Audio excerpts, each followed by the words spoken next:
Hai, namaku Davina. Aku sekretarisnya Pak Rizky. Tapi semua orang tahu aku lebih dari itu. Dia gak sembunyiin aku, bahkan pernah bilang di depan semua rekan kerja, Davina tahu segalanya soal saya, lebih dari siapapun. Lucu ya, kalimat yang kedengerannya kayak pengakuan, tapi sebenarnya penghinaan yang dibungkus manis. Tadi malam dia peluk aku di kamar hotel ini. Dia bilang, Vin, kamu tuh bukan cuma sekretaris buat aku, kamu rumah aku. lucu ya, rumah yang dia datangi cuman kalau dia lagi bosan sama rumahnya yang asli. Aku gak bisa janji bakal ninggalin istri aku, tapi aku janji gak akan ninggalin kamu, Vin. Aku janji gak akan ninggalin kamu, Vin. Janji yang diucap sambil matiin lampu, karena kalau lampu nyala, kita berdua bisa lihat betapa gelapnya hubungan ini. Dan siang ini, aku belajar lagi. Belajar gimana rasanya jadi orang yang gak punya hak marah, padahal hatinya terbakar. Istrinya datang ke kantor, pakai dress putih, wangi parfumnya langsung menguasai ruangan. Aku yang bukain pintu, aku yang bilang, "Silakan duduk, Bu." Sementara dia duduk di meja kerjanya, pura-pura sibuk. Istrinya peluk dia dari belakang, cium pipinya, dan aku harus pura-pura gak lihat, pura-pura sibuk ngetik laporan, padahal jari-jariku gemetar. Dan yang paling gila di antara pelukan itu, dia sempat melirik aku, lirikan cepat, lirikan orang yang tahu dia baru nyakitin orang yang selalu jagain dia. Aku cuma senyum, karena kalau aku tunjukin yang sebenarnya, kantor ini bisa berubah jadi medan perang. Malam itu, dia bilang mau menebus salahnya. Candlelight, dinner, restoran mewah, wine merah, musik jazz, dan tatapan yang selalu bikin aku lemah. Vin, maafin aku ya. Aku janji, aku bakal lebih hati-hati. Aku gak mau kamu ngerasa kecil lagi. Kamu cuma pandai bikin luka kayak mimpi indah, tahu nggak? Sambil mencium tanganku, dia bilang, Tapi aku beneran sayang kamu, Vin. Cuma kamu yang bikin aku ngerasa hidup. dan bodohnya, aku percaya lagi, aku larut lagi. Padahal di kepalaku ada alarm yang terus teriak, jangan. Tapi di hatiku, aku cuma dengar bisikannya. Tiba-tiba, dia datang.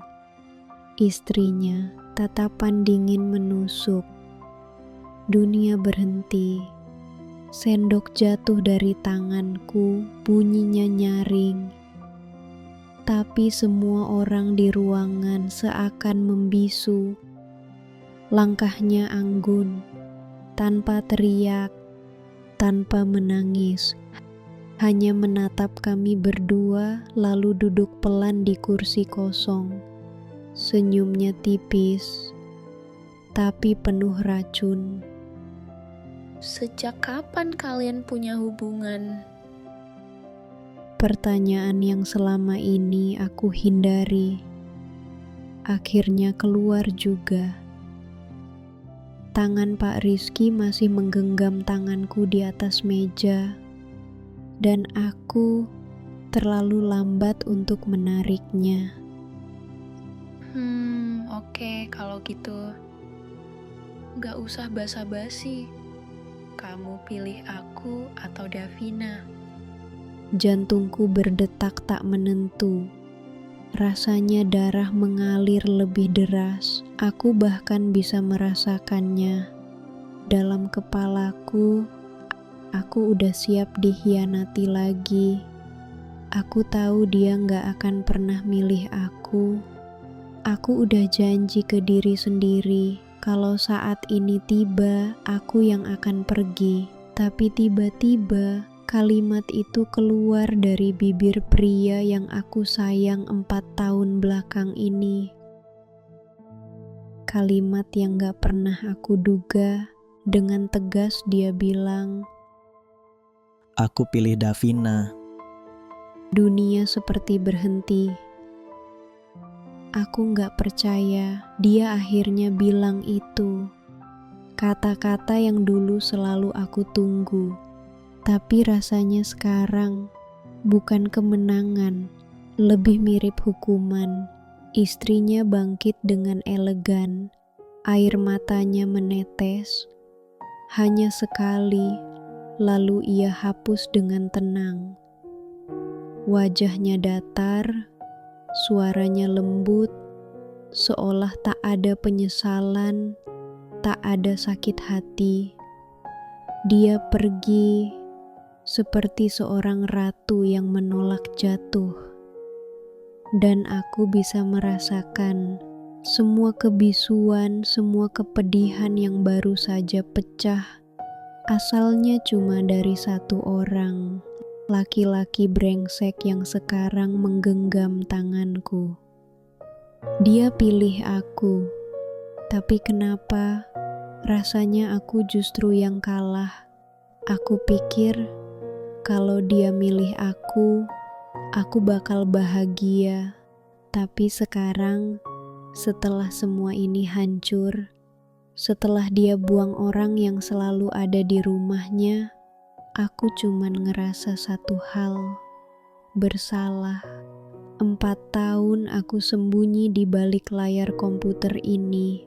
4 tahun aku ikut campur di setiap detik hidupnya. Dan hari ini, aku hancurin segalanya demi sebuah ego. Kalau cinta ini harus nyakitin orang lain segini parahnya, mungkin ini bukan cinta, mungkin ini cuman kesalahan yang terlalu lama aku pelihara. Kalau cinta ini cuman bisa tumbuh dari kebohongan, maka biarlah aku yang cabut akarnya. Jadi malam ini, aku milih pergi, bukan karena aku kalah, tapi karena aku gak mau lagi menang dengan cara yang kotor. Aku gak mau lagi bangun rumah di atas api yang kapanpun bisa membakar aku, dia, dan semua orang yang harusnya gak kena luka ini.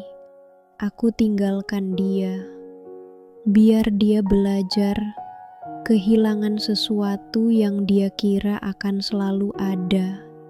Jadi orang ketiga itu bukan soal menang atau kalah, tapi soal berapa banyak luka yang kita tinggalkan di meja orang lain.